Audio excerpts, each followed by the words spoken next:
Welcome to another episode of the All Pop No Culture podcast. I'm your host this week, again, Kevin. This week it's just myself and Andrew, and we don't necessarily have a ton to talk about, but we make a good go of it anyways. I start off the episode talking about what I've watched on Paramount Plus. There's a new show starring Sylvester Stallone called The Tulsa King. And then, of course, the first episode of Picard Season 3 dropped this week, so I watched that and give some notes on that. After that, Andrew and I jump into our Conjuring universe watch, where we watched The Curse of La Llarona and Annabelle Comes Home. After that, we finally get into the meat of this episode, which, without an episode of The Last of Us to have watched from last week, we talk about Ant-Man and the Wasp, which came out today for us and a few days ago for everybody else. There will be spoilers in the Ant-Man and the Wasp talk, so definitely be ready for that. If you haven't watched it, you may want to skip or plug your ears. But the general consensus is we enjoyed the film. We lean towards the audience score on Rotten Tomatoes, not the critic score. So as always, thank you for watching. Don't forget to like and subscribe, set up notifications. If you're sharing this on Facebook, or if you're seeing this on Facebook and one of your friends shared it, if you can also share it, that would be awesome. The more people we can get watching, the better. And it seems like pumping it on Facebook is doing us a lot of favors. So if you can share it there, that'd be awesome. We hope you enjoyed this show, and we have an exciting one next week also. So enjoy the show. So you want to kick this thing off? Yeah, I think you have. I think I'm gonna be a bit more of a passenger here because you've watched more. So it's just I'll be like jumping in. And to be fair, I've barely watched more, so I'll just go real quick. I started today. I started Tulsa King on Paramount Plus, mostly because it started after Picard. I think this season is done, but it's by the same guy that's created Yellowstone in 1883 and 1923, which are all incredible shows. This one stars Sylvester Stallone. He's the pilot episode, which is all I've watched. I think I still actually have 5 minutes left in the pilot. But he was a mobster in New York City, and he ended up in jail for 25 years. So it opens up with him getting out of jail after 25 years in prison. Wow. And I think the line is something like, I married the mob 25 years ago. Now I'm getting out to see if it's married to me. Right. And so he gets out and he meets the old Don of the family that he was working for. And they're like, cool, you don't really fit in here anymore. So we're going to send you to start a new empire in Tulsa, Oklahoma. And he's like, what the fuck? And like he gets out to Tulsa and it's just empty. Like there's not shit in Tulsa, right? Like it's farmland and nothing. And so it's literally like he sets up like his first what do they call it in not protect, yeah, maybe the protection racket job, right? Like he walks into a dispensary and he's like, hey, you make a bunch of money, I bet you got to keep cash around. The guy's like, what? And he's like, cool, give me 20% and I'll make sure you're protected, right? Like it's the old school like mob street thing. And so but it's fun so far. It's a little lighter than a Yellowstone. Stallone is at a higher level of acting than he is in some of the stuff he's done recently. Mm-hmm. He did that superhero movie for Amazon that wasn't all that great, but he's really good in this, at least so far. That he when he lands in Tulsa, he gets a ride with a cabbie who's this black kid who I've seen before, but I'm not sure where. But he's super likable, and he's like, you're not gonna drive a cab anymore. You're gonna be my driver. And he gives him a shit ton of money and has him, go buy a Lincoln Navigator to drive around. And Nice. yeah. So it's like he's this mobster, but he's also like, I don't want to say he's the mobster with a heart of gold because that's a little corny, right? But the idea is that he is he's trying to build this thing for himself now with some money from the mob family that kind of pushed him out. Mm-hmm. So it'll be interesting to see where it goes. It's a fun show. Like I said, the writing is great. Like I've at this point, I think Tyler Sheridan, the guy that does Yellowstone and all those, dude's just writing gold. He's just spinning gold and printing his own money right now. Like he's just unreal. Because if you, I mean, if you watch any of the shows, even if they're not your thing, you can watch them and be like, these are well-made television shows. Like the writing is excellent, the sets are excellent, all the dialogue, everything about them is great. The cast are amazing. I mean, he cast fucking Harrison Ford and Helen Mirren in a Yeah, TV show. Like it's crazy. who does that? Who Like, does that, dude? so I He mean, is the moment. Taylor yeah, Sheridan, right? yeah, yeah, like exactly. Like he is living the dream right now. Everything's coming up Taylor. So I'm actually excited to watch some more of it. I knew it was coming out, and when I first saw the trailer for it, I was like, that's dumb. And then I saw his name, and I was like, wait, because it's different. Because the stuff that he'd been doing recently was cowboy shit, and this is not cowboy shit. Although it takes place in Oklahoma, so there may be cowboys running around. But if you watch Yellowstone, he shows up in the show several times as a rodeo rider, and he rides like he was in the rodeo. Funny enough, one of the guys that is on the show has the coolest, I don't know about coolest, but the craziest fucking story. There's an older dude that's like, he's not the boss of the crew that works for Kevin Costner, but he's like kind of second in command of them. He's Mhm. an older dude. He's got like a goatee. I mean, the guy looks like he lived on a farm. He was a real life rodeo rider who broke his hip riding bulls, fucking duct taped himself together and kept riding for the rest of that day. And so when he walks, I mean, he walks like an old cowboy, right? Like his legs are, he's bow legged and all that shit. Um, but he like legit, like if you go to his IMDb page, it's like, yeah, he duct taped his shit together. So it's pretty wild.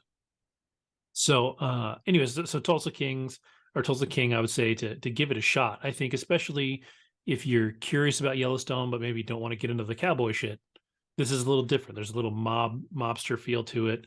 It may not be as good as something like The Sopranos or something like that, but it's an interesting take, I think. So it'd be cool to have some people check it out.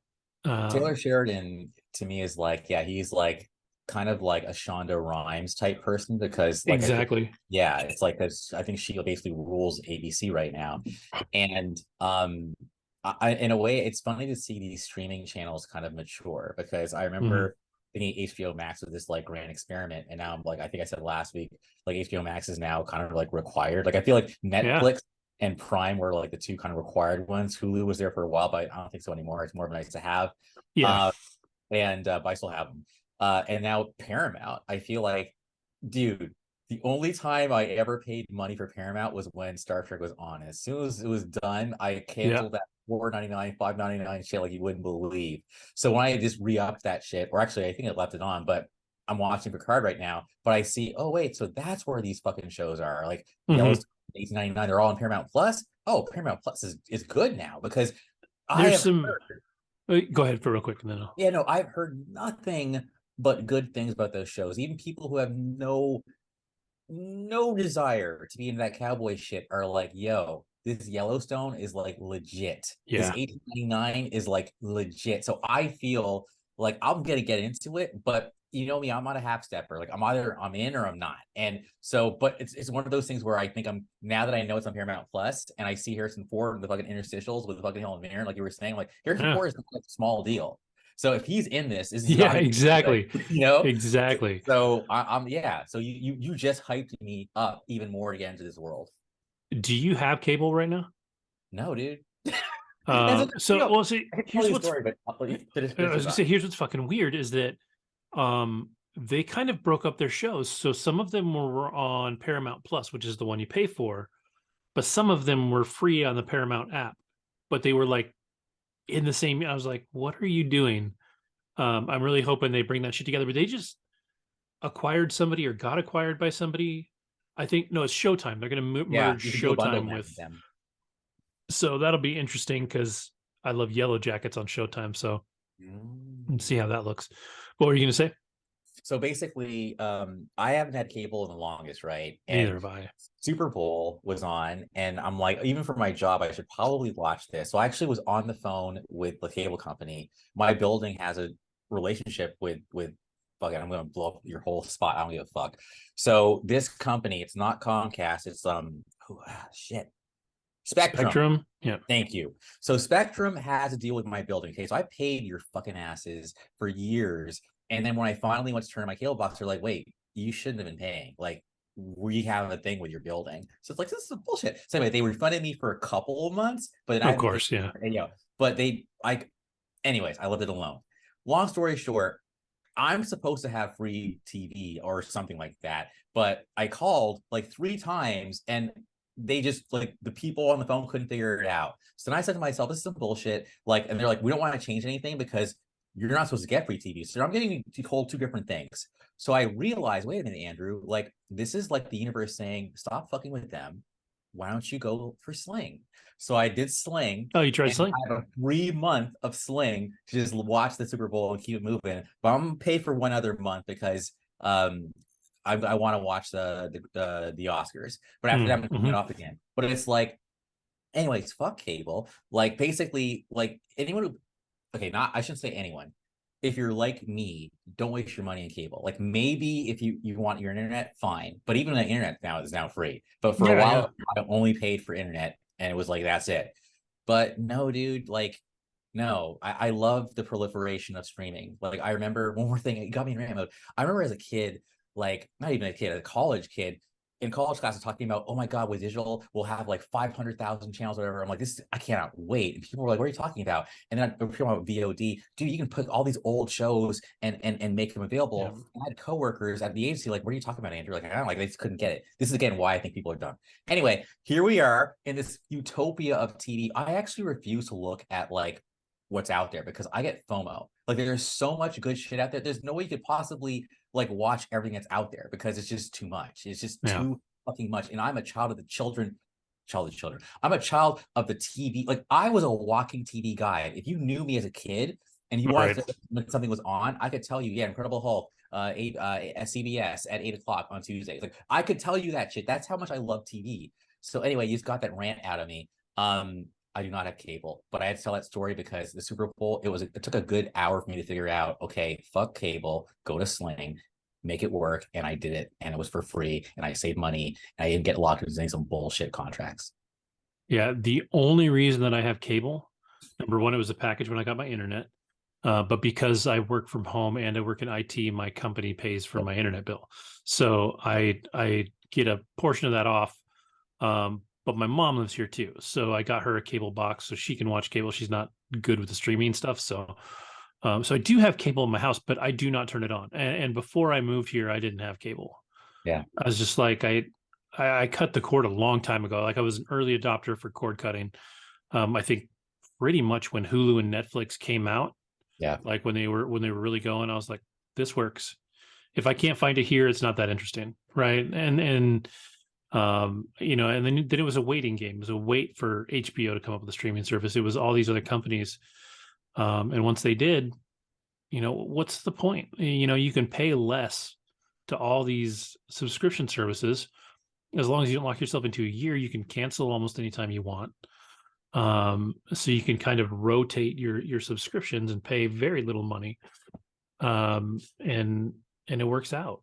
Like it's just it's a better deal. I don't understand cable anymore. I think actually I think it's Peacock that I think has the coolest advertising idea, where they don't necessarily show commercials and everything, but if you pause and leave it paused, a commercial will come up. It won't be a moving action commercial, but it'll be an ad, and there may be movement or something in it, but there won't be any noise because if you pause it, you obviously don't want to hear something.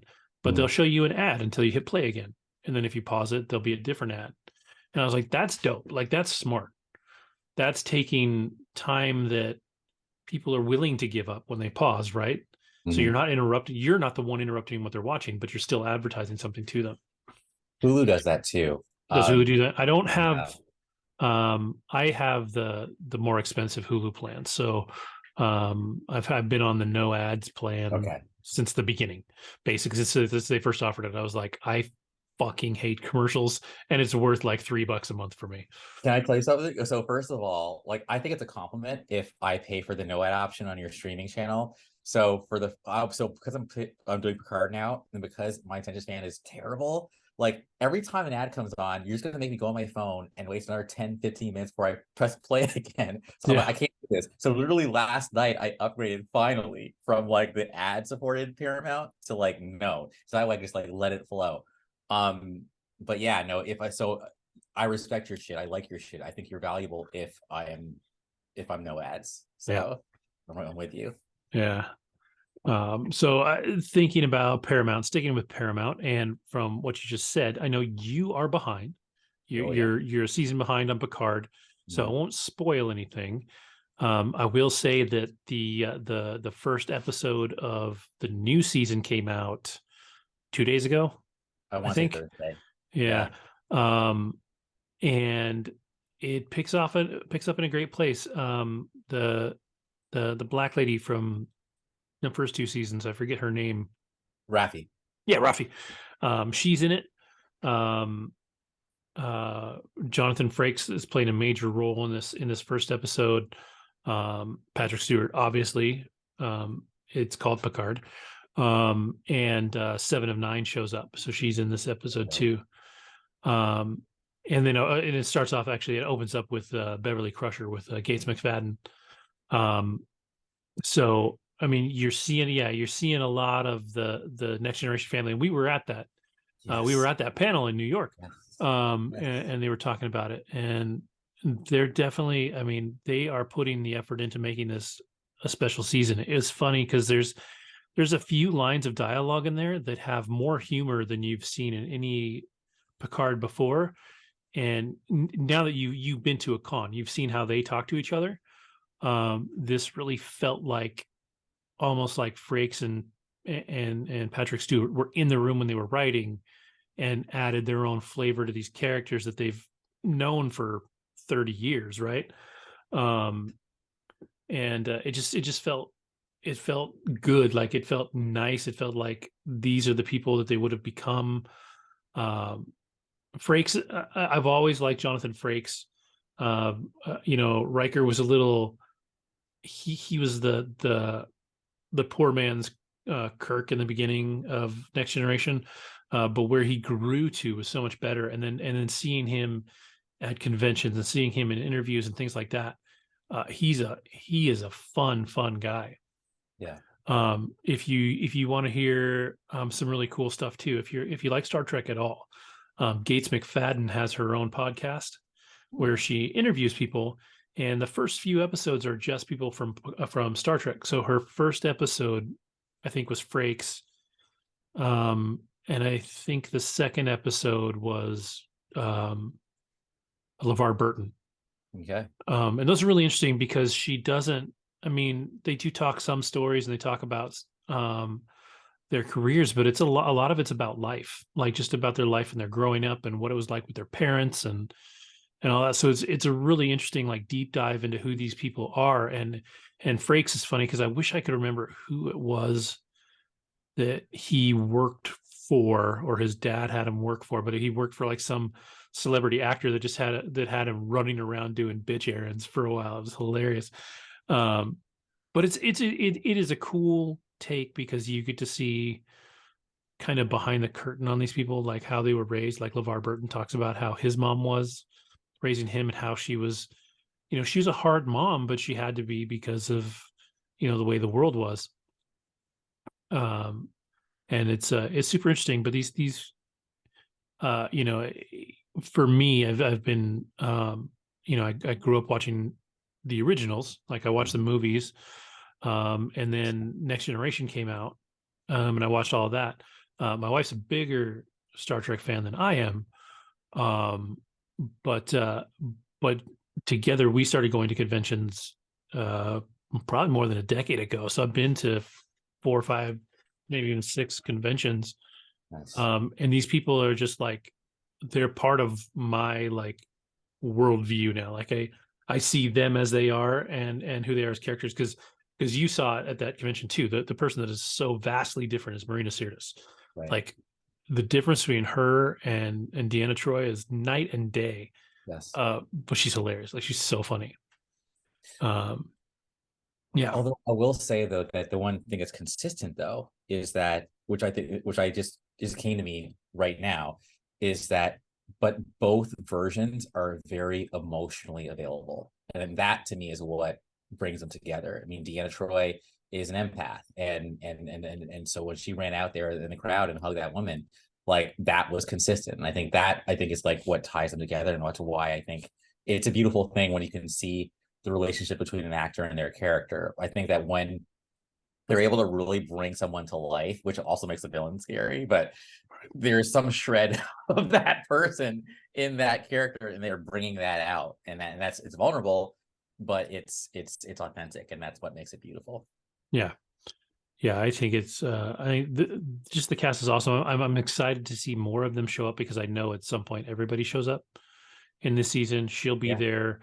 Brent Spiner will be there, but he's not going to be Data. He's going to be Lore. Yes. So that'll be cool. Jordy will be there at some point. So, and his real life daughter plays his daughter on the show. Yep. So that'll be fun to see. So I'm excited to see that continue. I think Paramount is doing what I think is the smart thing and dropping an episode a week, kind of like HBO is doing it. To me, there are shows that are better that way. I think if you have a show that is intense and requires any kind of thinking, and requires you to really take it in, I think those shows benefit from being weekly. I think a show like a sitcom, for example, or something that's lighter, something like Sex Education on Netflix or something like that, those shows, while great, don't necessarily need that. And people aren't going to be buzzing about them from week to week. And it's okay if people binge those and get through them and then move on. I think that actually hurt 1899 before it got canceled, in that it was dropped as a everything all at once. People blew through it, and then there was no buzz about it because it was over. It was there and it was gone. And I think there's an advantage to it growing word of mouth. That's why Dark did work, because they dropped it and nobody had really heard of it, and so it had to grow from word of mouth. There were no expectations for it, right? Like Netflix bought the rights to it from whatever German studio made it. They didn't spend as much money on it as they did. Like they put their money into 1899, so they needed it to perform faster. But I don't think they gave it the room to breathe and grow the way it should have. Has Netflix ever done anything weekly? As a matter of fact, I think they did. I think Castlevania might have been weekly, or some of these like animes have been weekly. Maybe I know there's been a couple, but they really don't. They usually do the everything all at once thing, and Prime is getting better about that. I think Netflix is kind of getting left in the dust on it. I think they do well to start considering that, because I feel like, I mean, Netflix is pumping out so much stuff, so it's hard to say this, but I feel like Netflix is slipping.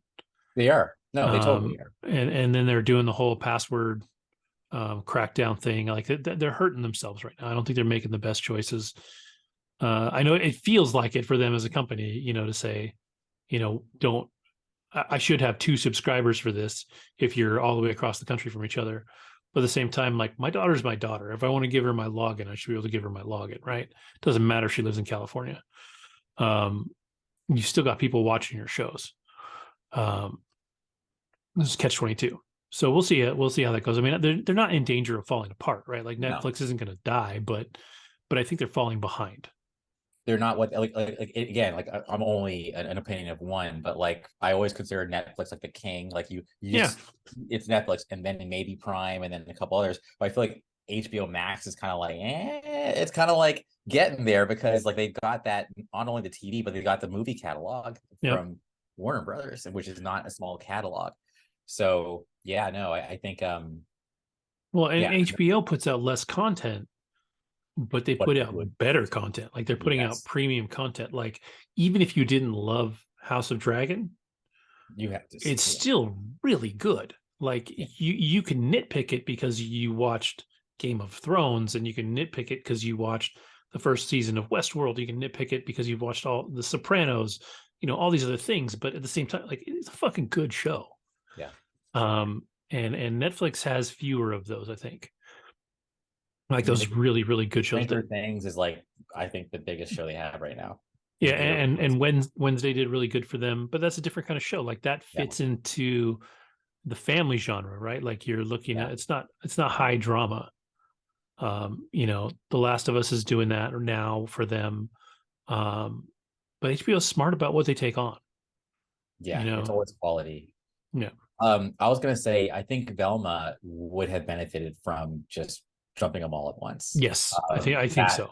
yeah, that I think because people there was so much bad like tasted about it. Like people just wouldn't like why are we even bothering coming back? Yeah. I'm done. They And should have just and put it all that's there. that's a good point. I forgot that I made it up to episode 4 in Velma so far. I've had a busy week, so I didn't um I don't think it's a great show, but I don't hate it. Okay, Um that's it huge. it there's some things that it does okay, but it is very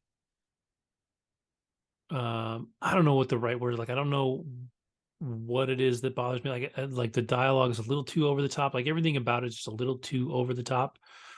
Um, and maybe woke is the word. Maybe it's too woke. I don't know. Like it's just a little too. Just everything about it is just a little much. Like if they dialed it down just a hair, I think I would like it a lot more. Um, but that said, it's fun. It is fun once you kind of settle into that world. I think that's the trick with Velma is you've got to settle into accepting that over the topness that it has, right? Because if you're okay with that or get okay with that, it gets better. There's no bad performances in there, right? The content's a little silly sometimes and all that, but um the acting is solid. I the hallucinations thing is a little funky for me. Like there's all kinds of little things that when I watch them, like whatever. But like I said, I don't hate it right now. I if I remember that it's there, that's not only got you right now. I'll throw it on while I'm doing the dishes or something in the morning and get going and probably finish it. But I can say I don't hate it. No, that saying I don't hate Velma is a revolutionary statement. A friend of mine, Priya, another class 95er, by the way, I asked her to give it a look. I don't think she would mind my saying that she's definitely a bit more on um the social justice tip for sure. And you're doing great work out there in Southern California. But I wanted your opinion. So hopefully if you're watching, you give us your opinion on the show. Because I really yeah, I think you have a valid opinion on the show. But yeah, that's cool. I'm glad that you don't hate it. Like Yeah, I don't know why I got last, but I think it's like you said, like I can be a bit contrarian, like because everyone hated it. Like I was like, wait a minute, like now I want to protect it, you know. yeah, So yeah, yeah. So that that's everything that I've watched. Like that's I feel like there's one other thing that I started that I just can't remember, but I'm old. I can't remember shit. That's what happens. well, then I want So, to just before we, I guess, shift. I just want to say about Picard. I always knew I was going to do what I'm doing, which is I remember I dropped off of Agents of Shield in season 3 because I was like, okay, there's just too much out there. It's not going anywhere. I'm going to leave. Then everyone started saying, oh my god, like season 5, whatever, like it got good again. So when season 6 was starting again, maybe it was season 4. Anyway, whatever. When a new season was starting, I went back and caught myself up. And with Picard, I'm doing the same thing. So I dropped off of season 2. I know I'm not the only one. A lot of people dropped off. And I just was turned off by the fact that they went back in time. I'm like, this feels recycled. But I'm watching it yeah, now. the idea definitely felt yeah like I mean, it's not a knockoff of Voyage Home, but it felt like it, right? Like they're From a superficial level. They even yeah, slingshot around the sun, and it's yeah, like instead of 1984, it's 2024, and it's just or 1986, it's 2024, and it's like okay, so even going back to like our era, just like yeah, are they gonna exactly, just double like the they did math then. on you? Like, is that gonna happen again? Like, I just like we get it, but no, I think I'm just into it. I'm into like what I'm seeing. I'm on episode I think 3 right now, maybe 4. Maybe I think maybe it's 3. Um and no, it's intense. And I know by the end I'm gonna find out why Q is like playing with him, and I know there's supposed to see some like emotional shit between him and Q at the end. So I haven't spoiled myself. I just know it's gonna be impactful. And my God, dude, like the next generation, maybe this would be my cap off and why I felt so lucky to be there in that room for Comic-Con. Like that started in 1986. Like that's or maybe 87. I think it was 86.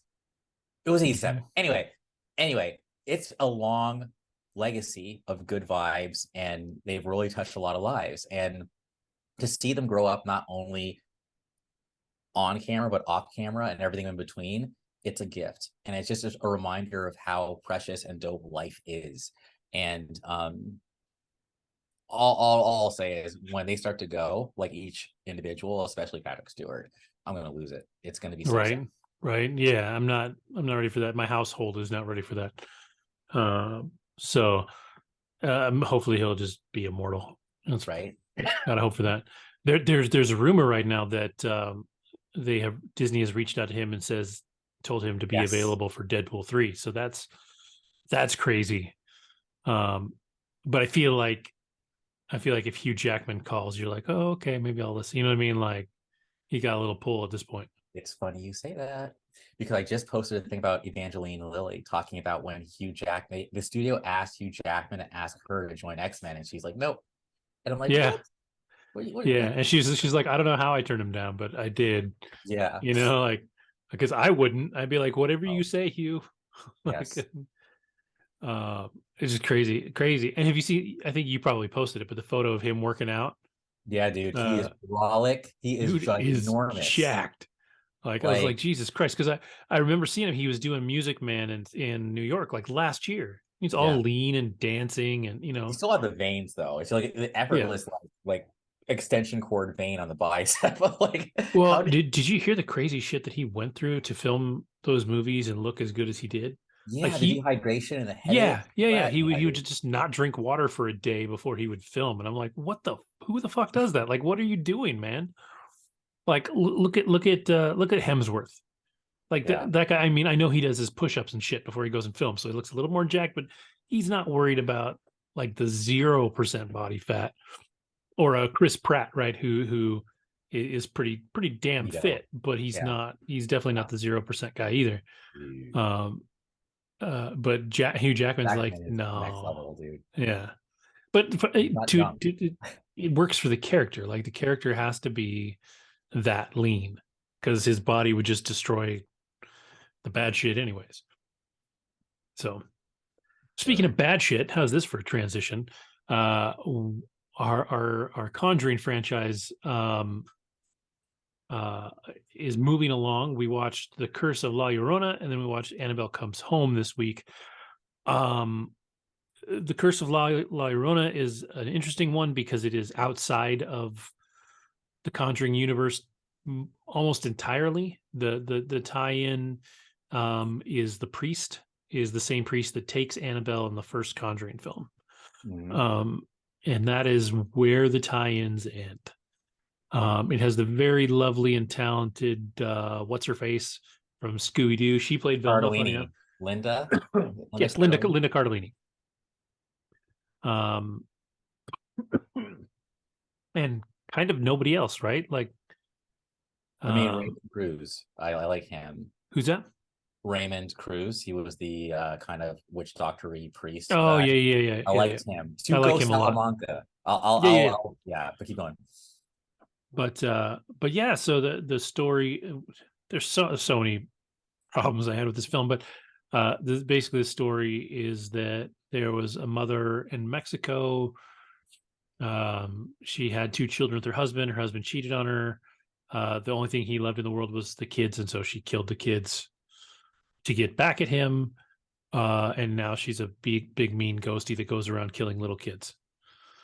Apparently in twos. I don't know.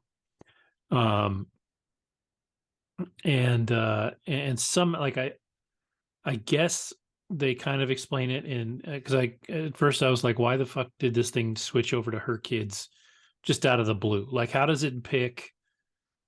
Who it's going to go after? But then it says that the mom of the two twins, or sorry, the two kids, um, prayed to La Llorona and said, please, get revenge and blah blah.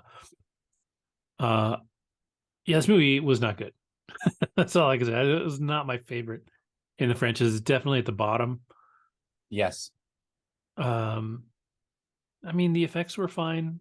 She was in it. It's my constant problem with these as they go on longer is like the ghost was in far too much of the movie.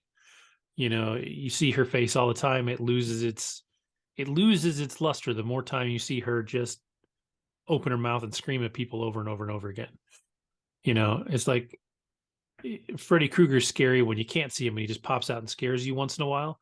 But if he's just walking around on screen all the time, you're like, okay, it doesn't fly anymore. Yeah, no, it was bad. And like I'm into the Conjuring universe just because like I like it when you're able to make a big sprawling macro narrative. And I was, and I've heard of that Llorona, like it is like a real thing, It is a like real, yeah, so my frustration with the film started when I was looking for it on the streaming platforms, and there are so many imposter La Lloronas yeah, on the damn streaming platforms. Like even when it says the Curse of La Llorona and you click on it, it actually takes you to this whack ass documentary. And I'm yeah, like, dude, I almost yeah, like. So anyway, I get to the film. One thing that I also want to bring up is Sean Patrick Thomas, who was in Say the Last Dance. He shows up, and like I haven't seen that dude in a long time. I know he was in the Barbershop franchise, which I never really got into, but I know that was like a Ice Cube's like movies that yeah. were like comedy. But it was interesting to see him show up. He didn't really do anything besides be like her like police, I guess, boss or something. And Yeah, well, or her husband's partner, or something like that, because yeah, her husband used to be a cop and he trained him or some shit. I don't know. but apparently he's been doing Justice League stuff. So I guess he's been doing some things, and he's Probably still voice working. work. Yeah. Yeah. But like I haven't seen him in a long time. So I just wanted to like call that out. Um, Not only did I think both of us not like this film, but I just wanted to make sure it just wasn't us. It is the lowest grossing franchise, lowest grossing of the entire franchise. So it's not just us. Like it just really wasn't that good. And it also just felt more like a TV film than a cinematic film. Right. Just Yeah. just didn't have the same gravitas. It came out the same year as Annabelle Comes Home. So I think that's also interesting to maybe like, and the budget was a lot smaller. But I will say for those of us who are familiar with both Breaking Bad as well as Better Call Saul, this is like the first time that you see like Tuco Salamanca, who is, I know you haven't seen those shows, but Tuco, like, dude, that Oh, I've seen character. Breaking Bad. I know exactly who he Oh, is in okay, Breaking yeah. Bad. Yeah, yeah. So but he shows up in Better as well. Like he is no joke. Like he's a Right. scary Yeah. mother effer. He is insane. Like I think he's actually a legitimate psychopath. Well, and And that's why, like I said, what I remember him from also is the movie Training Day, and the scene that he's like super intense in is when um Denzel has taken Ethan Hawke back to his hood. He's hanging out with his people, and he fucking bails. So Denzel bails and leaves him with these gangbangers, and he's sitting there at the table, and the the dude's lying to him. He's like, "Have you ever had your shit pushed in?" And he's like, "What?" Like, and it's like the least comfortable. And so it made me laugh that the guy that had that line is playing a priest in this film, or at least yes, a former priest. former priest. Yes. Um, So I actually liked him in the movie yeah, so did because I. because also, and the only other time I've seen him was in Alien Resurrection. And obviously, if you know how those movies go, he wasn't there very long. But Mm-mm. anyway, but I liked the fact that he was he was a good guy, and he was like he was gray, in that like at one point she's like, did you just use him as bait or whatever? He's like, I use all of you as bait. Like Yeah, he's he's like, like, yeah, duh. my shit is unorthodox. Like this is what I do. But he did save them, and I liked that. Like I liked that.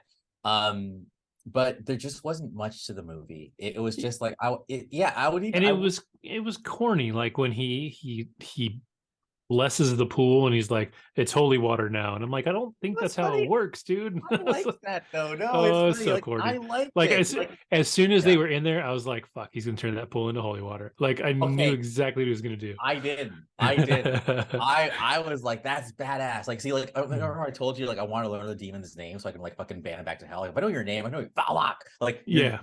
so I would want to know how to bless holy water and shit. It's almost like being like in Dungeons and Dragons, which is coming out next month. And learning Mhm. spells and shit. Like I feel like that's one cool thing about Catholicism. Because Catholicism is all about, this shit is real. It's not symbolic. We really did turn the water into wine and the bread into the body of Christ. Like we are all about that life, so that's kind of cool. So no, I liked that. But I mean, again, we're all different. Um, but yeah, man, like I don't think it's essential. Like, No. if you want to join this like Conjuring binge thing that we're doing, do it, but you can skip this one. Like you Yeah, don't for need sure, for sure. Not only because it doesn't tie in, like it really doesn't tie in. Um, no. it's just not good. It's just No. not good. Um, so with that, we moved on to Annabelle Comes Home, which is literally Annabelle coming home for the first time, right? Like this is Yeah. the way it opens up. They're actually bringing her back because it opens up again on that same scene from the first movie where they're Yes. interviewing the teenagers Yes. about the doll, and they put her in the case, and then um, these very sweet teenage girls who in any other movie they would have been total bitches, right? Like they would have been the mean girls, right? Like, Oh, totally. And one of them and sort of was, I think. sort of, but Ella. not as bad. Like they were good to her. They were good to the little daughter. Um, one was more interested in herself than the other two, but she wasn't bad. Like it's not like she was, No, she was a uh, typical teenager. I'll yeah, say that. yeah, I could be hard and on people, but she was. and the blonde girl was super sweet. Like she cared about the girl. Like she stood up for her at the school. Like all this stuff. And it's funny, we had this debate, or not this debate, but we brought it up. How McKenna Grace, who is the young actress, looks exactly like the girl from Mad Men. Um, and exactly might be a stretch, but they're damn close to looking the same. If I can remember to bring it up, I'll throw a picture up here in the episode, and just put them side by side. But it's a trip. Like they look so similar that it's crazy. Yeah. Kieran Shipka. That's right. Um, From yeah. Sabrina now. Yeah, Sabrina. But I gotta say though, McKenna, I knew as soon as McKenna showed up, I knew it was gonna be a better movie than La Llarona. Mm-hmm. And the reason why is because like I know McKenna's been everywhere, but I'm not everywhere. So I've only seen McKenna in Ghostbusters Afterlife. And to me, like I love the Ghostbusters franchise, and I had my heart broken twice. Sorry, I didn't like Ghostbusters 2, and I didn't like 16. Sorry, I didn't. Yeah. But Afterlife, I was like, oh my God, please be good, please be good. It was uneven, but the part that was really strong, actually, who carried the whole effing movie, in my opinion, was McKenna. Like she actually killed it. Yeah. So anyway, it was great. It was great to see her, and I realized, wow, like you're like all about this horror life, right? Or at least ghost life, because you're in Ghostbusters and now you're in this, and yeah, I just bought her as uh a more mature for your age kid because of who your parents are and what you had Right. to Yeah. I deal mean, with. if you grew up with that shit, there's some weird stuff going on in that house. Yeah, man. But I like him. But I like the Warrens. I think that like yeah, whenever I see them, I also again I'd seen this movie after La Llorona, so I was kind of like, okay, fine, we're back to like the main Yeah, we're shit. back in the universe. Good. Yeah. I actually also like the fact that they kind of bookended the movie. Like, okay, we're here to put our stamp of dopeness on this movie, and now we're gonna let the kids shine, and then we'll come back at the end. We'll bookend the shit, but it's still legit because we're involved. And then I gotta say, I'm a big nostalgic, okay, especially if it's an era that I can sort of relate to. Like, this is more 70s, so it's before my time, but it's adjacent. Like, I remember the vibe and feel. I remember wallpaper. I remember like patterned linoleum tiles in the Yeah. kitchen. I remember board games before there was electronics and internet. And like I remember even just the whole idea of like, you know, if you like a girl at school and like her friends giggle around you, like that means, oh shit, I might be in, you know, like Yeah. it was so cutesy, and the music was even great. So I actually really liked this movie for that reason. It was like wood panel den nostalgia type shit, with carpeted floors and innocence in a way. So I just Yeah. wanted to put it out there. Yeah, the feeling of the movie was good. I had a problem. So the plot of it is that everything's back at the house. Annabelle's in her case. This girl who is the closer of the three to a mean girl has recently lost her father. It turns out it's her fault. And she just wants to talk to him. She wants to apologize to him. So she goes down into the Warrens' basement where nobody's supposed to go. Number one, why the fuck anybody is having somebody watch that little girl in their house without like 85 padlocks on that door makes no sense. Like I don't know why you would be like, you know what, this is a safe place to have people over when we're not there. Like we only have like, I don't know, hell in the basement, right? Well, can I say something though? Okay, so first of all, there were many locks on the door, number one. And number two, this is where again I get like a bit mean. Like you don't anyway, she didn't have like the advantage of having other movies that tell you do not call people from the spirit world when you miss somebody, like because Yeah, yeah. fucking, but like no, she was just like I even like this is what it was in her nature. I feel like some people are very curious. People snoop. Mm-hmm. And I think that that's so now that I know that, I just know that. I'm sorry, like Andrew, if you ever like let people in your fucking place, they're gonna snoop. Just know that they're gonna snoop. And the fact that they all, even McKenna, like the daughter, was like all into that snoop. They all through like the office and were going through everyone's shit. It's like that's what they fucking do, you know. So it's like, I feel like that was normal. You're right. Like, but like he even hid the keys behind the little picture on the desk. Like he knew to hide shit. But motherfuckers, when they want to snoop, they will snoop. It's Yeah, what that's true. do. So I wanted to defend Warren, but what Warren really should have done, don't leave the keys in the house. Just take the keys with Take them you. with you. Like nobody else should be able to go in there. Like that should be just 100%. Like I am the only person that can go in there. Period. If I die, the keys die with me. Burn the house down, please. Like fucking salt the ashes. Whatever you have to do. Do not fucking go back into this house. And so anyways, so she goes down there. She tries to talk to her dad. She does something. She bumps into the case. Case opens. Annabelle falls out. What we found out at the beginning of the movie is that Annabelle isn't necessarily herself the worst doll in the world, but what it is she draws evil spirits to her, which bothered me. I found that corny. Like the things that it unlocked were cheesy to me.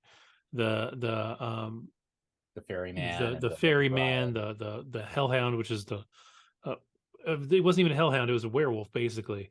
It has a name though. I read up on this. It's called the Black Shuck, apparently. So this is like a straight up like, you know, British Isles type thing. And I know that you got big ass dogs, so you don't have the same like fears I do, but I definitely like, yeah, I'm good. I got you.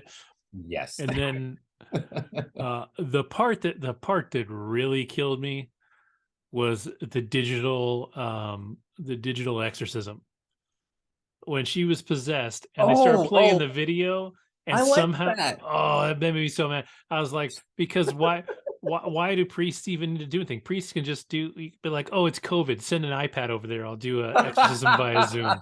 Like I was like, come on, that's not how it works. Like an exorcism, they got to be in the room. But Like check this there's got to out be though. some rules. It wasn't digital, it was analog. But yeah, So I feel like it's maybe old it school. works if it's analog, not digital. Yeah, I just totally made that shit up. I flat up.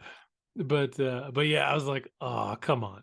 And then she comes back down to the basement. She's like, I'm good. That thing's out of me. So let's do some shit. And you're like, okay. So what I liked about the movie, it again actually did the same thing that the first Annabelle did, and even the first Conjuring did. Like there's only so much I can take, you know, in terms of like at one time. Like so if I saw this in the theater, I would actually be like on the edge of my seat, kind of like fucked. So literally, again, I know this doesn't really fuck you up, but I'm okay now. But when you actually see that again, black ass demon, like, or like grab McKenna. I'm like, no, like it's fucking that's the Annabelle demon. Like, and so for me, it's like Annabelle's not that bad. No, Annabelle is very bad. As a matter of fact, Annabelle is worse than I thought Annabelle was because that's what's attached to her. What the Yeah. fuck? Like, so even like I would not want to take Annabelle out of the case, Oh but no. I'm now even way less inclined to take Annabelle out of the case because this is what, like, dude, this was a very kind of warm, happy, cool, chill, nostalgic, cute movie with these kids, and all of a sudden these fucking really jacked up things start happening all at once in the house, in the place you're supposed to feel the most secure. This is your own fucking house. That was nuts to me. But the only one So whose house it was the girl, right? Like, so yeah, she would have been scared, but the other two girls wouldn't. I think too. It's the same problem that I have with every one of them after the first Conjuring, and even point in the Conjuring. Like, as soon as you start seeing these things, like as soon as yeah, they're in your face, it's less scary for me. Like I can agreed. see. It's almost like you can see the cracks in the makeup, right? Like you see this CGI wolf. It's not scary anymore. Like that when you think about They horror, like killed the chicken. that's what made Alien so good. Alien was a dude in a suit. There were no seams. There was no CGI. There was no like that shit looked real because that was a big motherfucker in a suit. Like the Yep. alien in Alien was a dude walking around on set. And so that worked. These all of these ghosts and all these monsters and stuff were just a little too CGI and cheesy for me For too. you.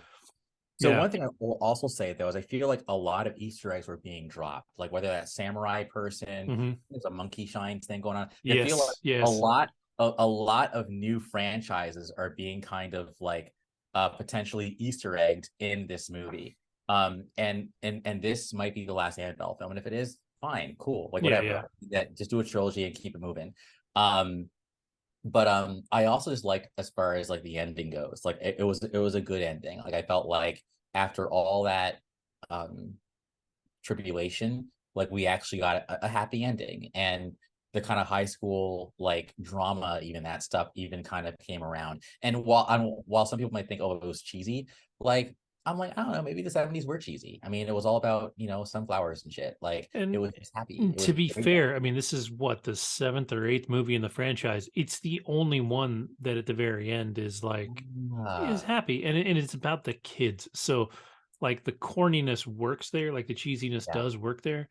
I mean, it was cheesy to just be like, "Oh, here, everybody loves her now," and then the one kid shows up. He's like, "I'm sorry, I was a dick," and you're like, But I "Okay," was happy. He was like, "Can my boyfriend come over?" I'm like, "Yes." Like, I'm sorry. I Yeah, yeah. identify like so. Yeah. Like I like, dude. But like, Like, how did that kid survive? That kid should have been eaten. Like he should have been dead out there. And then he hits the wolf with his guitar, and it breaks the guitar, but turns the wolf into a cloud of smoke, which then turns back into the wolf. I was like, it's like well, I was that, happy for him. He didn't get eaten. Like, yeah, I was happy he should for have him. been dead like four times, but he's cool. He's a good kid. He was. Um, He serenaded her from like in front of the window. yeah. Like that's some shit at my age. At that age, I would totally would have done that shit. Oh, So like, I loved how he was bad at it too. Like it yeah, wasn't so corny that it he was was like super good and endearing. out there playing. Like he fucked up. Like he had to stop, catch Yeah, himself, figure it out. That was fun. Like so it really was. It was like it was the teenage horror movie of the yes, Conjuring franchise. yeah. So you Way do fair. kind of if you give it that little bit of leeway, it wasn't too bad. It was definitely better than La Llorona. Exactly. Um, do we only have one left? Yes, dude. Is Yes. That'll make me do it. And That's right. then the Nun 2 comes out in November of this year. So we're all caught up. So maybe we go into Insidious next. But Hmm. yeah, like yeah, so we'll see if the Devil May Do was any good. But the Nun 2 comes out. It's gonna be a sequel to the first Nun. So we get to see Vera's fine ass sister again. Is she Yay. gonna be out there again? Yep. And it's gonna be 54. It's a priest dies in France. So that's all we know so far. Okay, cool. Yeah. Cool. Well, with that, I think that covers all of the shit we've watched that wasn't Ant-Man and the Wasp. which you and I both saw today in separate theaters and separate states. Yep. But it is out. I have to say, and I think you agree that the critics are dipshits and the audience score is far more accurate. I gave it a solid, 7.58. I don't think it's as good as an Endgame or an Infinity War. I think it's better than a lot of other stuff out there. Um, I it makes me laugh because the two things that went through my head over and over and over again watching this movie, there was two things all the time. Number one, Michelle Pfeiffer is fucking gorgeous. I don't know how Yes. she's like 95 years old and still looks that Yes, good. dude. She is beautiful. Yes, she is. And number Hotter than her two, daughter. was that? Hotter than her daughter. Hotter than Evangeline. Yeah. Oh yeah. And then number two is Jonathan Majors is fucking badass. Like I actually fell in love with this guy before Loki when he was on Lovecraft Country on Exactly. HBO. And I was like, this dude's good, but this performance, Yeah. he was intense, man. Like I was the whole time I was like, this guy is the movie. Like I love me some Scott Lang. I love Paul Rudd. I love Evangeline Lilly. Like I like it, but this dude was the movie. Like he was the shit. Yeah. But those are my big takeaways. We can start breaking shit down. But do you have any takeaways for yourself? Yeah, absolutely. I think that for me, it's like actually I'll just start with this. I remember being disappointed that they recast Cassie because I felt like in that Mm-hmm. short frame where Cassie shows up at the door of Endgame, I'm like, you felt that. It was very palpable. Yeah, So, but I think this Cassie, even though she's different, like she made it work. Like I for actually sure. bought her as like this kid who is smart, but is like again, I'm not a parent, but I can imagine like that's what you deal with. Like these kids Yeah, have their own minds and they're gonna do their own things. They're gonna talk shit about you, not about you, but they're gonna talk back to you. But at the end of the day, they do have your back and you have their back and whatever. But no, yeah, she won me over yeah. as Because and it's interesting because I knew she was recast. I hated that she was recast. I thought about it a lot before this movie. I did not think about it once during the movie. Like her being recast, her being a different actress was no longer an issue when I was watching the movie. She did a great job. Yeah, I heard it was a physicality thing. They wanted someone who could really kind of do the action scenes, and I guess apparently the old Cassie not so much. So that's probably why they went with a new person. And she's a Um, name, like she's been around a little bit now. Catherine Newton, she's been doing some stuff. I believe, yeah, yeah, She I get did that. 13 Reasons Why, I think is what kind of broke her in over Mm. on Netflix. I think Okay. that was her. But outside of that, I also like the fact that this movie gets back to that kind of macro storytelling, like in terms of being interconnected with the rest of the universe. And I just felt like this was like, okay, um, we're back to what more of what I want to see, which is that interconnected. Again, I keep saying interconnected, but like it's like now the multiverse saga is really beginning. Like we had the Infinity Saga, now we have the multiverse saga, and I just felt like a lot of Phase Four was just more about hey, here's a new character who's gonna like fit into the kind of zeitgeist that we're trying to create. But not everyone's into the zeitgeist you're trying to create. It's just kind of like it's almost like you're throwing shit against the wall to see if it'll stick. And also maybe a bit of a cash grab. Yeah. But now it's like, nope, this is about the bigger narrative. And Yeah.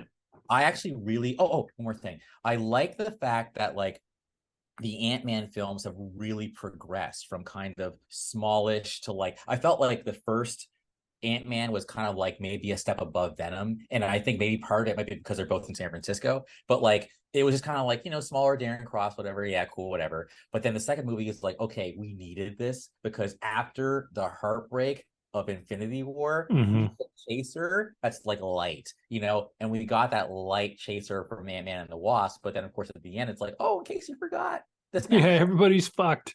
Yes. And that was a great way to end it.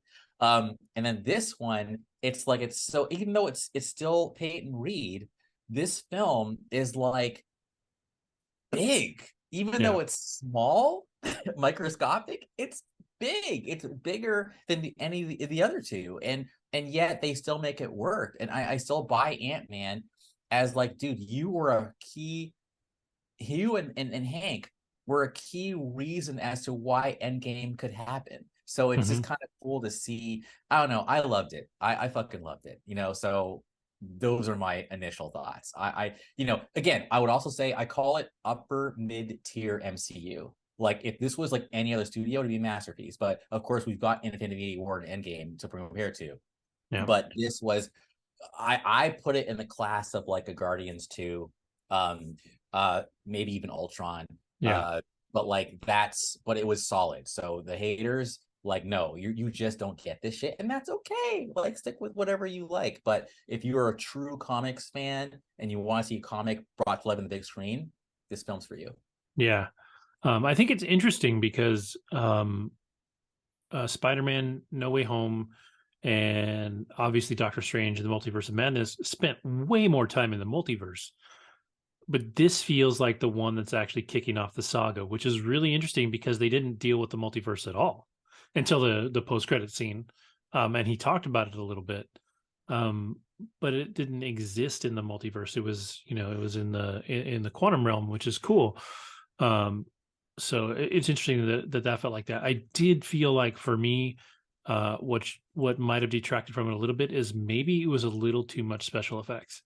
Like it had to be, right? Because the quantum realm is all that stuff, but it was so much gooey stuff and moving living things and all that. Um it felt more real to me when they were in the cities Sure. that they had built, which funny enough felt like, and I had read this and I didn't understand why, but now I do. Why it felt like a Star Wars movie Huh. when they first get to the city and they're walking around, and there's all these different species of the broccoli head guy and all those things. Um, that felt like a Star Wars. Like if you watch Andor, and he's walking around in those cities, you have all these different races kind of commingling on this planet, and it had that feel to it. But otherwise, like I mean, it definitely didn't feel like a Star Wars movie. But those sets felt like Star Wars scenes, with all the different things lying around. Um, there were some great jokes in there. Like I love when they drink the goo Yeah. and they can talk, and the one little guy, how many holes do you have? I He's actually like, counted like, in the movie yeah, there. I'm like, that's right, it's 7. yeah, yeah. Um, Oh man. so that was pretty great. The kid from the Good Place. Oh yeah. Um, Mhm. can't remember his name off the top of my head now. Um, William Jackson Harper, that's who, right. by the way, was actually at when my brother and his ex now, but when they got married, he actually was at the wedding No because shit. classmate on Electric Company. So it's really crazy that I actually have like home video of this dude before he blew up. Like I actually Yeah, remember. That's crazy that I was in the same room with him back in 2009 in New York. yeah. Um, I it's funny because another thing that I was never sure about was how they were going to do Modoc. Because Modoc is a character that does not make sense in when you're making this universe feel real, Mhm. which Marvel has generally done a really good job of. Modoc's character that doesn't make sense. He's a giant head with tiny arms and legs, but they made it work by showing when Scott smashed him up how his head, like everything kind of got sucked into his head, and then he went down. So his head was left big. So when he got down there, he looked stupid. You see these little butt cheeks when it's holding them up. Hilarious. We Um, all laughed in the theater when that happened. yeah, but yeah, man. I mean, I it's almost a disappointment because the way they wrote it like you didn't know who Kang was, Mhm. right? Because there's all these lines about, oh, he did this. It's he's just the conqueror. He blah blah blah, and without saying his name so many times for so long, but we all already knew it was Kang. It's like they were keeping a secret from us that we already knew. Like they should have just said, like as far as writing the script goes, everybody should have just said Kang because I don't think No, everybody there would have kept it a secret. but I don't know. I think there are a lot of casuals out there, man, like who Maybe, don't know who Kang is and have not watched like Loki or anything, and that's why all these casuals are like downing the movie and thinking it's dumb. And going back to the CGI thing, like, yeah, I am starting to realize that there are people out there who are more sensitive than others to CGI. So like, I will just say, like, I'm okay with, like, I don't think I'm as harsh a critic of the CGI. And going into the movie, I know that there were people who were complaining about the way MODOK looked, you know, as far as the CGI goes. If you're gonna put MODOK in, he's not gonna look. I don't see how you make MODOK look good unless you literally change how he looks, Right. because he's a stupid ass looking character. Yes. He looks like Yes. fucking Humpty Dumpty with like little feet. Like Yes. he doesn't make sense, and so they did the best they could with it, and I actually I like was the okay with it. character. Yeah, Yeah. and then I liked his arc too, actually. Mhm. And it Don't made be a me, dick. yes, Just dude. Like, and then at the end, like, uh, dude, like the way everything went down, I'm just like, it was, how do they make that funny? But they did, you know, and it was just, it was cute and funny and tragic, but funny. And anyway, and what a way, I mean, he's like, you're like a brother to me. Like, you're like, really? yeah, he's like, Like, okay. but I went out as an Avenger, and they're like, Yeah. sure, right. But even is it Hope? Yeah, Hope. No, not Hope. It's Yeah, Hope Van Dyne, yeah. It's, so or Hope's the kid, right? Hope is Evangeline Lilly. Okay, what's the kid's name again? Cassie. Cassie. Cassie. So Cassie, the fact, like, I was like, I like you, Cassie. Like, you're a good person, because when I thought Cassie was gonna like stomp his ass, but Cassie's like, dude, like, when will you give up? Like, stop it. It's not too late to be a dick. Like, and it Yeah. actually got through to him. Like, it was like, wow. Like, Cassie's like, wow, okay. That Like, was anyway, that was a genuinely funny. I actually felt like his "I'm not a dick" line later on was a little corny, yeah, but when she said it to him, I think it worked and it was funny. yes, Um, exactly. but yeah, I mean, it all worked. I love when he gets down, when he shrinks down, and he's in the in the power source, and Mm-hmm. he's like, Oh, that whole but he's like, what was the guy's? What was his actual name? Derek? Is it? What was his actual name? Not Modoc's real name. Darren. Yes, he did Darren. reply. He And did. He did. he's like Darren, and there's nothing. He's like Darren, like Modoc, and then he Yes. answers.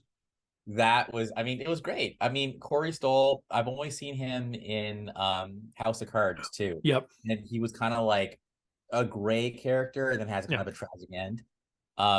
But yeah, he did a good job. It turns out David Dasmalkian, who was also in In the first two. Suicide Squad, and the Sewers too, he apparently plays the goo guy, I think. Okay. Yeah, So I that's knew he cool. was in the movie as a different character, and that never made sense to me. I was like, how Yeah. is he playing somebody else? But it makes So sense that it was Bill a CGI character. Murray, I remember asking two things. So the Chad, who's going to be on the show next week, my friend I'm talking about, Mhm. we talked before the movie, and like, he definitely kind of like, he wanted to give me a clean palate because he was affected by the negative reviews. So after he saw it, he's like, okay, I want to make sure you go in not affected. And I'll just say, like, straight up, like, I'm already kind of like, my brain just kind of discards bullshit if I counter it. But he gave me one thing, which was the broccoli dude apparently was an Easter egg to X-Men. And how that works is when the Dark Phoenix goes crazy and actually kills a planet, only the comics showed the inhabitants of the planet she actually eliminated, and the inhabitants were those broccoli dudes. So it's like, I think that was a cool little Easter egg and call out to say the X-Men universe is coming. Like, hang in there. Yeah. We're getting to it. Um, Bill Murray. So I love Bill Murray, as you guys know. Yeah. So I was a little disappointed that his part was so So little. I small. remember Yeah. asking Chad, like, dude, like, how did Bill Murray do? He's like, oh, it was cool. Like, and then we moved on. Hmm. The reason why is because I didn't realize how small it was. I think it was funny that Hope actually, did the little, like, she did the whatever, the boogie woogie. There's her Pete has a word, oh my god. Anyway, I'm trying to remember the name. Pete has a funny euphemism for sex, but I'm trying to remember what it was. But it's anyways. That was funny. Anyways, Bill Murray, I liked him, but it was really small. But it was funny that he Yeah. hooked up. I did wonder. I'm going to go there. I did wonder though before going into the movie, like, did Hope and Kang have something going on? Like, was it? I doubt it, but at the Oh, same that's time, that's I that's Janet. wonder. Hope is Evangeline I'm Lilly. sorry, Janet. I Yeah, keep saying Hope. Janet, and anyways, that was embarrassing. You can't cut that yeah. out. I was. You could see how they could have, and it seemed like they tried really hard to show that they did not. That their relationship was Correct. pretty Platonic. Because platonic. even that moment, you'd think, okay, when he's like, I'll get you back home, whatever, there was they pull out, and that would be a moment where like Janet might like take his hand, but instead Yeah, he's like, let's get back to work. Like you're right. They did a really good job of like, nope, they are just friends. Like Tony Stark and Nebula when they almost died yeah, yeah. in Because it's a moment where they could have cheapened all of that. But what's funny is that when Janet's talking to, like you said, talking to Bill Murray, there's some implication there that they may have, Oh you no, know, it was pretty yeah, much confirmed. they Like she said, they they I've had dabbled a little. meetings. Yeah. Oh, they totally dabbled. That Um, was very funny. yeah, and it was. I mean, it was good. I liked the ants and how they had Evolved. their little story. Um, Oh, yeah, what's her name? I also recognize someone who was in. I want to say she was a bad guy. She was in the Empire in Mandalorian, and then she was the warrior in this movie. And I think she's a wrestler. I'm trying to find her name. Where is she? Of course, not giving any love to her because I don't see her in the Katie cast. M. O'Brien, Um, Gentora. it's probably her. But it's funny because Yeah. like you'd think they'd list her in this entry and they didn't, so that's lame. But anyway, I think that's her. She's cool. Yeah, I think she did a good she's a job. Mandalorian. Also she's kind of jacked, man. Like she She's a was in that wrestler. armor and stuff, and Yeah, I was Katie like, that girl O'Brien. can, yeah, she can mess some stuff up. Like she's Yeah. not. Uh, she was cool. She was tough. I like that. I like the way they worked Cassie's character into being a, kind of a social justice, Oh yeah. where she wasn't a thief like her dad. Like she was getting in trouble with the law, but it wasn't because Right. she was doing bad shit. Like she was Exactly. standing up to people. Like when she gives the cop his car back on the way out. She's like, No, she was brilliant, and it's also again that's authentic to the zeitgeist. I do think that Gen Z is a lot more concerned with things like that, mhm. and this is actually a great transition to Scott himself. Like I thought it was funny when like they're in the car and they turn on the radio and it's him reading his He's book, listening to himself. and they're like, "Are you listening to yourself read He's this like, book?" no, that's the radio.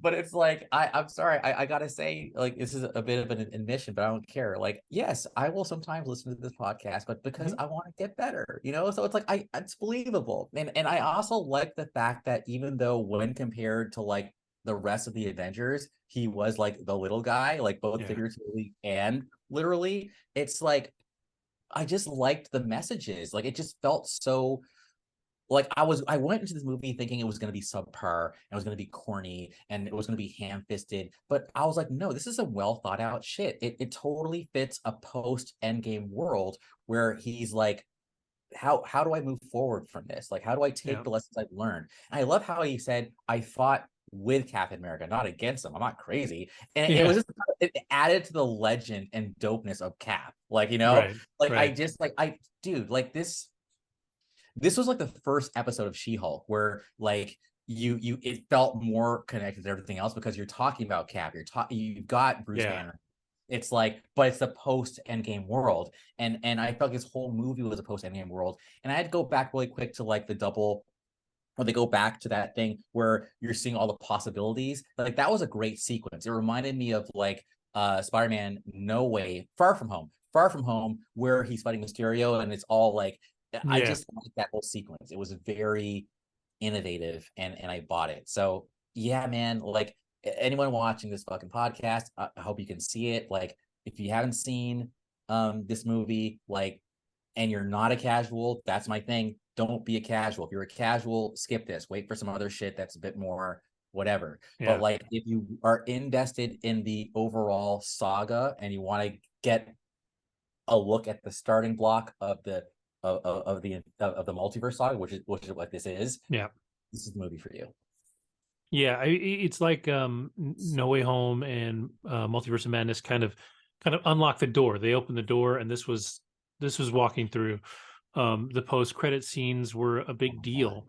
they were. Um, the the Kang that looked like Egyptian Yes, is a common enemy of the Fantastic Four. I've heard. So that's like hinting at Fantastic Four coming, which is good. They're supposedly casting the Fantastic Four within the next month. They're going to start casting that, so that's cool. And then the post the actual post credit scene, not the mid credit, but the post credit scene, um, was uh, presumably a nod to Loki season 2, right? Like it was Totally. Loki and Morbius there. Yep.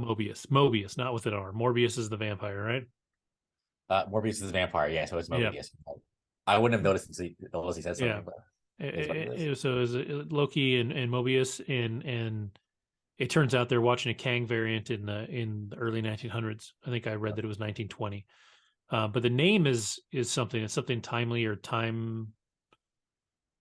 I think his last name was of the character was timely, but that character is important in the comics also. And so there's a moment in there when uh, uh, Owen Wilson's character is like, "Oh, I thought you said he was dangerous. He seems great." Blah blah blah. And Loki's like, Nah, "Oh no, dude. he is like he's like this dude's bad shit." And that was that. And like I thought that was a cool. I actually liked the end credit scene more than the mid credit scene. Oh, same. Um, I definitely like the setup from the mid credit scene was still awesome. Like it tells you just how bad shit's gonna get, right? Like there's a lot of trouble coming our way.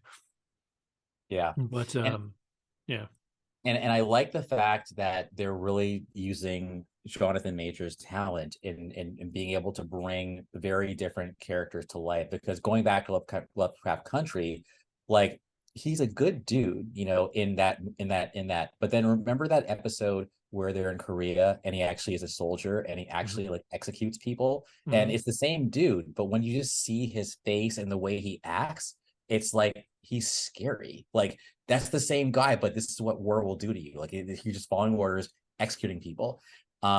Well, yeah, and I think about him in Loki. When I watched him in Loki, he was fun. Like he was Goofy. spunky, and he was like, Yeah, I mean, he was mischievous, right? Like he was fucking yeah, shit up. And he was not a good guy necessarily, but he was like he had attitude and little humor. This character completely different, like night and day different. Like he was like very much cool. Like he's yeah. like, I need to get out of here. I need to mess shit up. And he's like, I will make your life better if you get me out. We'll pretend like there's no consequences and I'll just go fuck everything else up. Right? Like it's basically saying he's like, just let it go. Your life will be fine. Mhm. You don't even have to know. Like, and the other line too, where he's like, I've killed I've killed so many Avengers, and you're like, oh shit, like he's You been know with a around. hammer? Is that the one with the Yeah, it's hammer? so good. He's like, This oh, is we have like, the same body type. you know, um, so I read in an interview actually that Jonathan Majors, he studied Heath Ledger, as Joker. Yes. Yeah, That yeah. was his inspiration for bringing the character to life. And I will also say that he's a very physical person as well. So even when he watched Loki, when he was the guy at the end of time or whatever, like he wasn't as broad, he wasn't as built. So like you definitely see a physical difference. Like he had a little bit more Sure. baby fat on and he was skinnier. Whereas here he's like in Rocky mode, like he's just like he's a big dude. And when he's fighting hand to hand with Scott, they make a point to like rip off like his armor just to show, nah, dude, this guy is He's like got a some big fucking dude. guns. Like he said. Yeah. But it's funny too, because like if you're talking about physicality, if you watch him in Loki, just the way he sits, the way he moves around, like he's so relaxed and casual, and he's a guy that's resigned to what's going to happen. Like he knows that that's the end for him, right? He's like, you guys are going to take this. I'm out. This is what's going to happen. He's excited, like he's a little, whatever. In this, he's almost always like all the way up. There's one time when you see him kind of lounging in his chair, but otherwise he's always like at attention, ready to mess shit up. And so it's just so much like I was just blown away by how good he was in this. Good for you, Jonathan. It's gonna be his year. He's got Oh yeah, Rocky he's got Creed 3. and some other movie that's getting a lot of buzz. It's like a arty type film. I think he plays like a I don't know what he plays, but Did the one where he was a fighter pilot already come out? A World War II fighter pilot? I think that one did. I think that one did, or maybe it didn't. But I think it's him and the guy from Top Gun. Um. Anyway, I gotta check on that one. Actually, I'm not sure. Yeah, but man, he is in like he's coming up. Like he's gonna have, as long as he stays happy and doesn't get out of his comfort zone and doesn't hurt himself in any way. Um, he's just gonna kill it. Like he's gonna run the world, man. I think it must have been, was it Devotion? Is that the name of the one? Yeah, that's the one where he's the pilot. It is the guy from Top Gun. I guess his name It's is already Glenn out. Powell. Yep, 2022. So that came and went. I didn't hear much about that, but this guy's not done by any stretch of the imagination. Yep. Um, did you watch The Five Magazine Bloods? Dreams. That's the movie I'm talking about. That one's gonna get it's gonna be big. He plays 1 second. It got a lot of attention at the Sundance Film Festival. And basically it's an aspiring bodybuilder who struggles to find his community connection in this. It's a bodybuilding movie. So yeah, we're gonna Anyway, you were saying something. No, just the I think Devotion already came out. He's got this one coming out, and then I think that's all that. Oh, here And we then go. Creed. Upcoming Creed Yeah. 3. Obviously, all the Avengers. Yeah. He's gonna potentially play Dennis Rodman in a movie, Oh, which is crazy. And then there's this one, The Man in My Basement. I feel like I've heard about this one too. but But yeah, no, the but with King. him Oh, and I didn't Willem see it. Dafoe. So, but yeah, I just feel like Yeah. Don't fuck up. he's only getting started. Don't get started. Like I said, I fell in love with him in Lovecraft Country. I thought he was great. I couldn't, between him and what's her name, like I fell in love with her every episode too in Lovecraft Country. His Journey Smollett. Yeah, like it's funny because I look at her and I'm like, oh, she's really not that pretty. And then as soon as she starts doing Talking. anything, I'm like, no, she's gorgeous. Like No, it was I a was like, great movie. I don't know what it is, but she is stunning. But Lovecraft Country is awesome. I was disappointed it didn't get a second season. Yep. But if you're looking for more Jonathan Majors, go catch Lovecraft Country for sure. I think he For was great in that. sure. Yes. But yeah, so I think the consensus from the two of us, is that Ant-Man Quantumania is pretty dope and you should go see it. Right. I probably won't go see it again in the theater, but only because of my commute issues. But I tell you, the second it drops on Disney Plus, I'm watching it again. I really enjoyed it. It actually makes me want to go back and watch Loki again Yes. to see, to see that comparison, like right, kind of fresh. And it makes me want to finish up my Marvel rewatch, which is still, I got through the first two phases, but or first, I guess, three phases. I still have to watch Endgame and then all of Phase 4 again. So yeah, but that one's been fun. I've got a long list at this point of my my rankings. 21 films, man. 21 films, and that's not even phase 4 yet. So it's pretty awesome. So yeah, I don't know. Do you have anything else? No, man. I think this is going to be a nice compact episode. I'm trying to think of, I mean, I almost wanted to like look up all the movies that are coming out in March, but I know that I think Shazam is coming out next month. Rocky's coming out next month. There's more than that. I know. I saw, I'm actually, not to bash DC while we're talking Marvel, but I'm really frustrated that they're so heavily promoting The Flash, which comes out in Yeah, 4 or 5 months, and they're yeah. not promoting Shazam at all anymore, and that comes out next month. Now, and it's weird because like I guess Zachary Levi said some things that some people didn't like. Um, I think they were religiously charged in some way or something.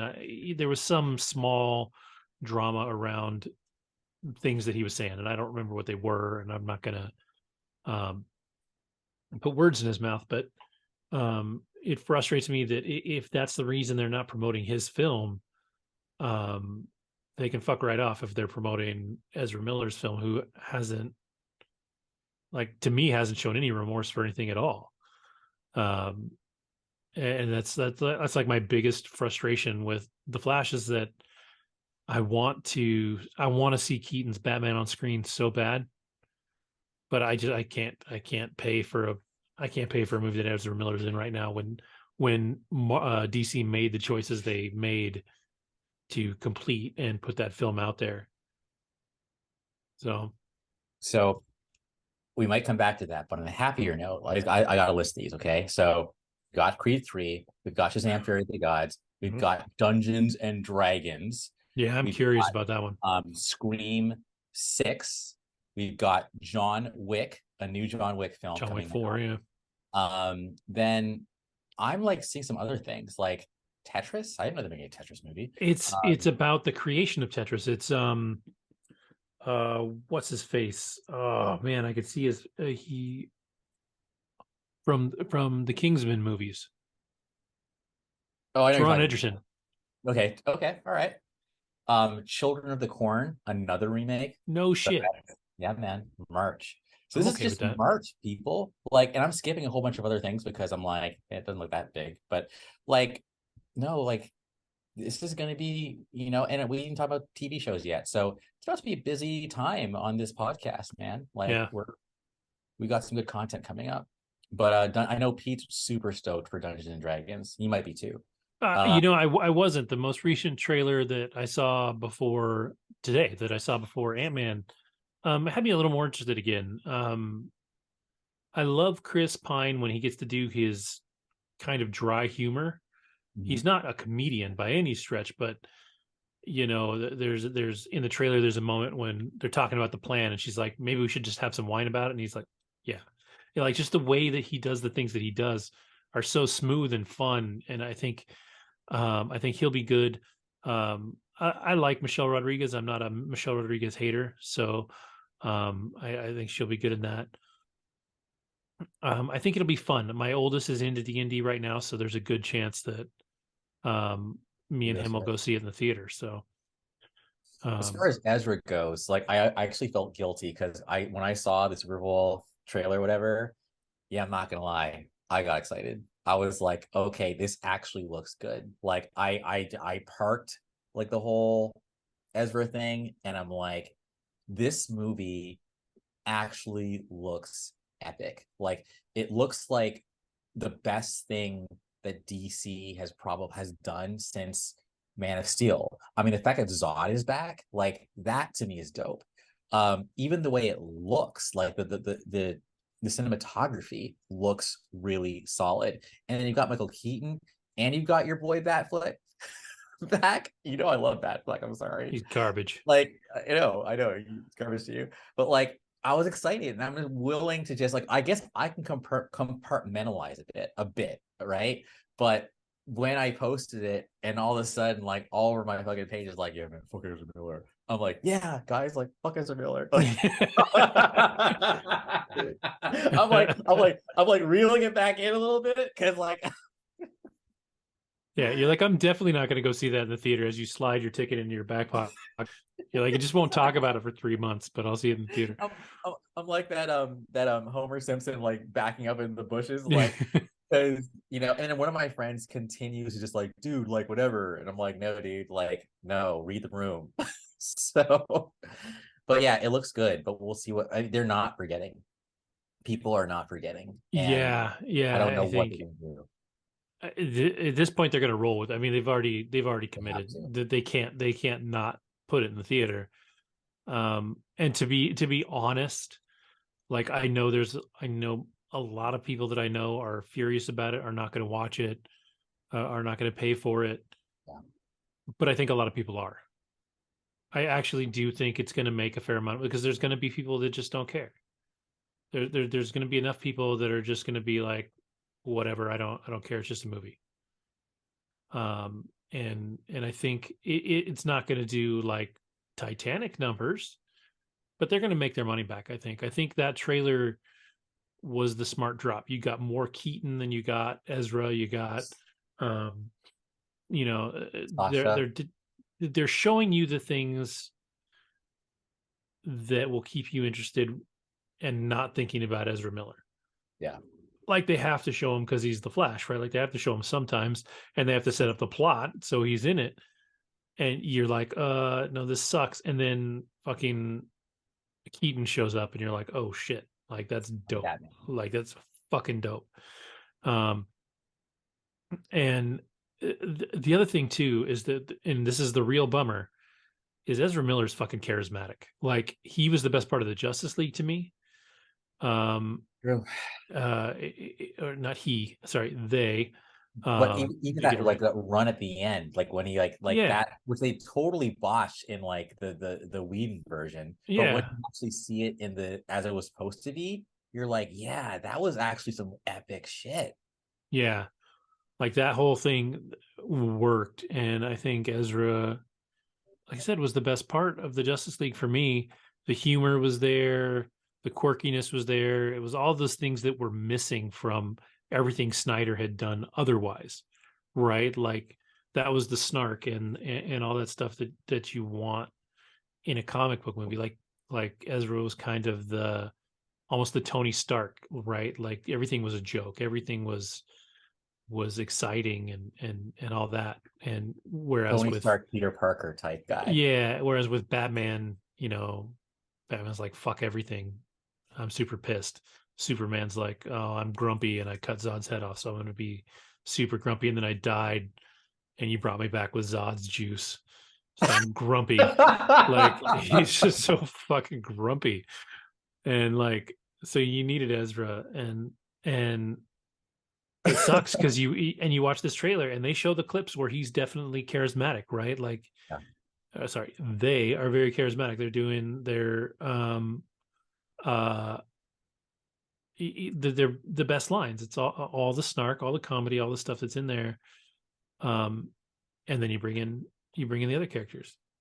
Yeah, I mean you're feeding a fan base, right? Like you've got Zod. So everybody that likes Superman has a piece in here. You've got a different Supergirl, which some people for some fucking reason are pissed off that she has short hair and it's dark and not blonde. And Huh, I'm not like, me. I'm like, come on, dude. Like, get over that shit. Like, hair is just hair.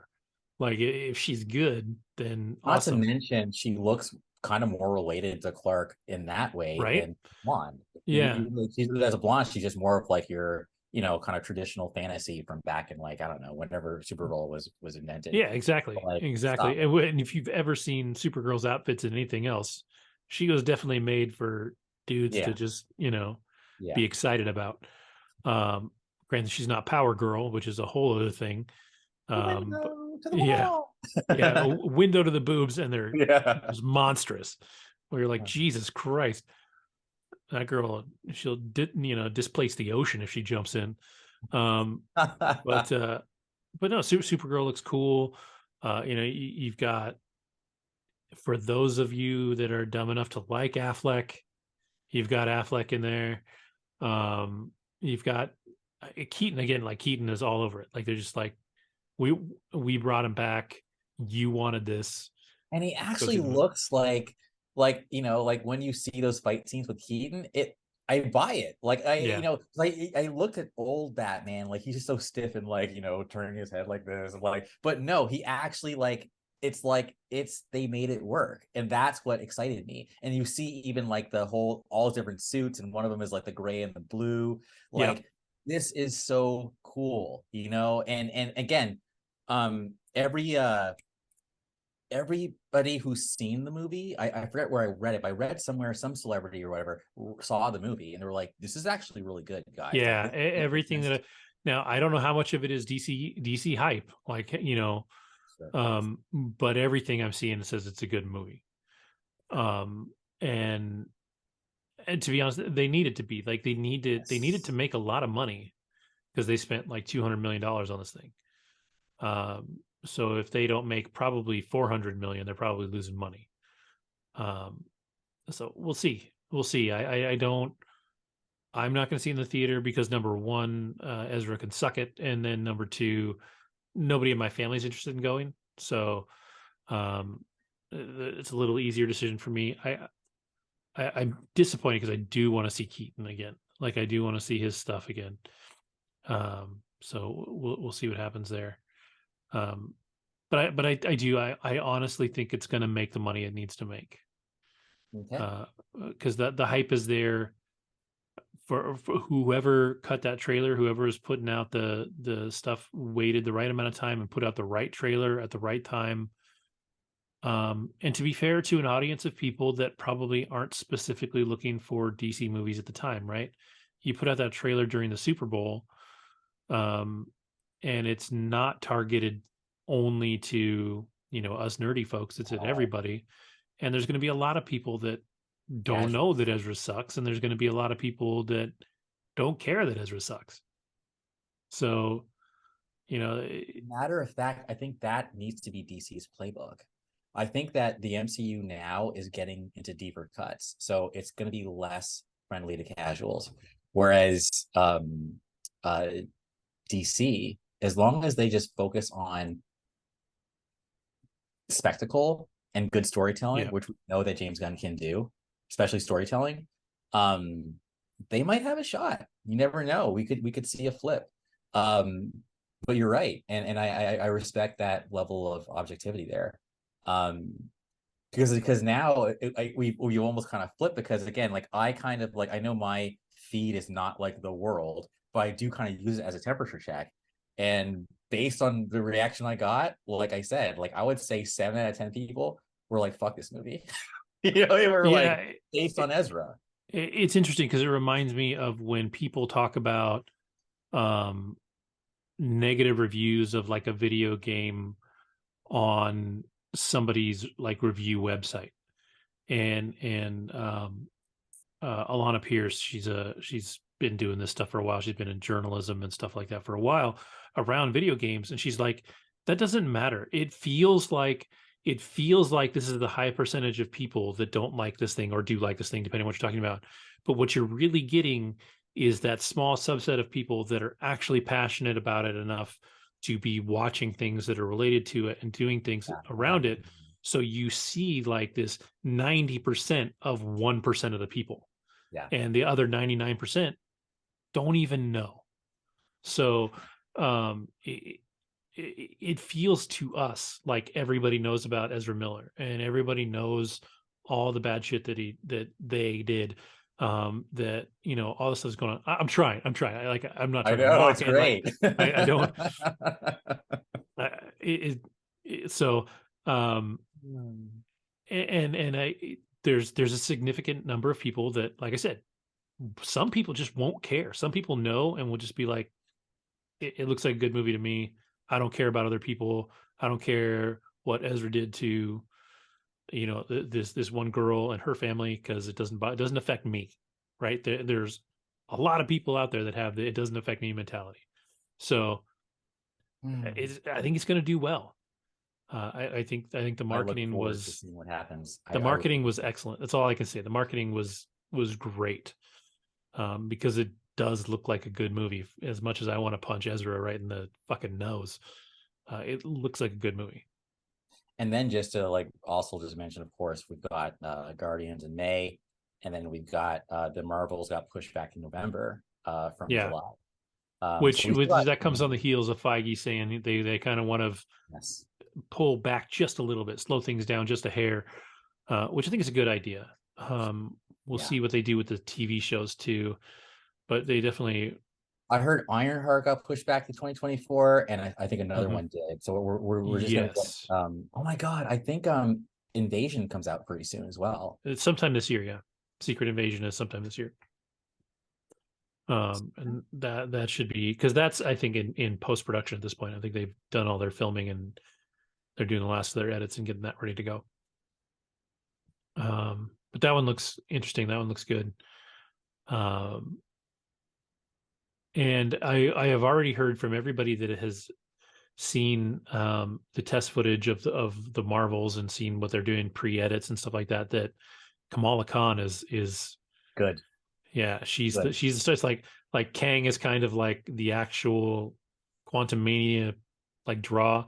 Kamala Khan will be the draw for the Marvels.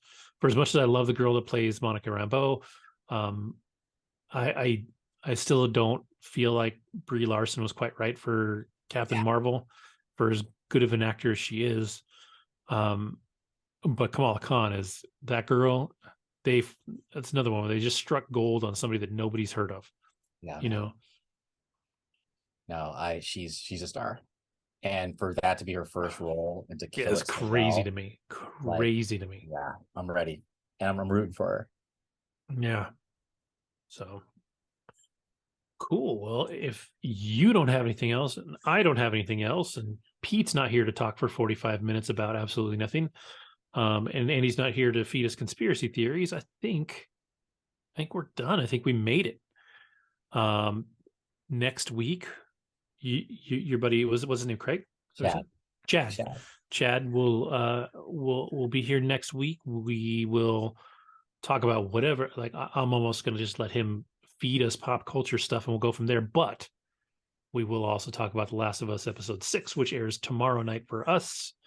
And so we'll get back to our Last of Us chat as that barrels toward its finale. There's some cool stuff coming up in that show. And then we'll see. I mean, we'll probably watch some of our horror stuff, but with a guest that cool, we'll probably let him be cool and make us pretend like we're cool, and go from there. So with that, as always, thank you for watching. If you're listening to the audio, that I will send to Pete when I edit it, so that we can get it out faster, hopefully. Thank you for listening. Don't forget to like and subscribe. There's been a whole lot of help in the community out there, sharing it. So if you catch us on Facebook, even if you catch somebody else to share it again. The more people we can get watching, the better. We just had an episode. We get more views than we've ever had before in a very short amount of time, which is really cool. It feels really good. Makes us feel pretty. I like feeling pretty. Yeah, thanks again, and we will see you next week. Deuces.